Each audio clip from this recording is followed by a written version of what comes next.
तो अब हमारे देश में सांसद और विधायक जी का एक साथ स्वागत करना पड़ेगा। क्या हमें हमारे विधायक जी और सांसद जी को चुनने के लिए एक ही साथ वोट देने जाना पड़ेगा? ऐसा मैं इसलिए कह रहा हूं क्योंकि केंद्र सरकार के कैबिनेट में एक देश एक चुनाव की मंजूरी मिल गई है, जो पूर्व राष्ट्रपति रामनाथ कोविंद ने अपनी एक समिति की रिपोर्ट मार्च में कैबिनेट को सौंपी थी, उसको अब मंजूरी मिल चुकी है।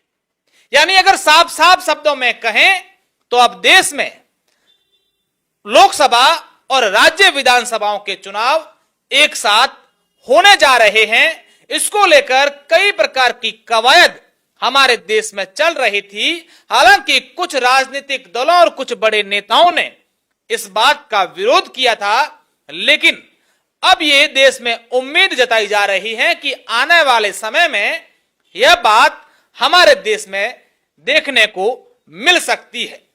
लेकिन अगर संविधान में संशोधन होता है तो कई प्रकार के सवाल भी खड़े होते हैं और लोग इस बात को जानने के लिए भी उत्सुक हैं कि अगर लोकसभा और राज्य विधानसभाओं के चुनाव एक साथ हुए तो राज्यसभा के सदस्य जो लोकसभा के सांसद होते हैं उनका चुनाव कैसे होगा और इसके अलावा स्थानीय निकाय चुनाव कैसे होंगे।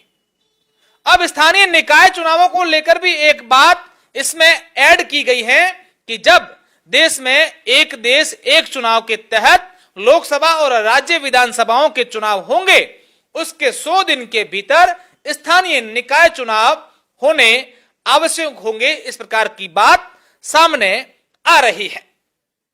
अब शीतकालीन सत्र में इस प्रस्ताव को संसद में पेश किया जाएगा और यह भी कहना इस समय जरूरी है कि जब ये संसद में प्रस्ताव पेश किया जाएगा तब हमें कई प्रकार के हंगामे भी देखने को मिल सकते हैं।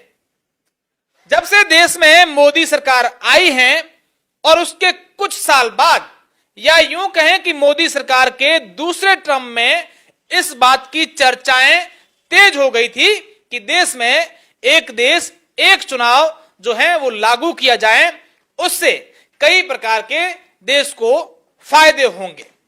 अब इससे क्या नुकसान होगा, क्या फायदा होगा, इस पर हम अलग से एक वीडियो बनाएंगे और आपको भी आमंत्रित करते हैं कि आप पर इसकी क्या राय है, आप क्या सोचते हैं। हमारे देश में ऐसा होना चाहिए? अगर हां तो क्यों होना चाहिए, और अगर नहीं होना चाहिए तो उसका आप क्या कारण समझते हैं, आप ऐसा क्यों नहीं चाहते हैं कि क्यों नहीं होना चाहिए, वो कमेंट बॉक्स में जरूर लिखिएगा ताकि मालूम चल सके कि देश की जनता सरकार के इस निर्णय को लेकर क्या सोचती है। हालांकि अभी तक तो ये जो है वो कैबिनेट की बैठक में इसको मंजूरी मिली है।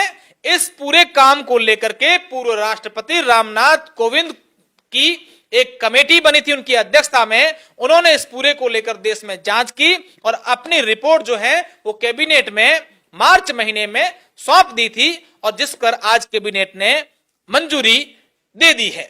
यह तो तय हो गया कि इस प्रस्ताव के पास होने के बाद अब देश में चर्चाएं जोरों पर होगी इस मुद्दे को लेकर।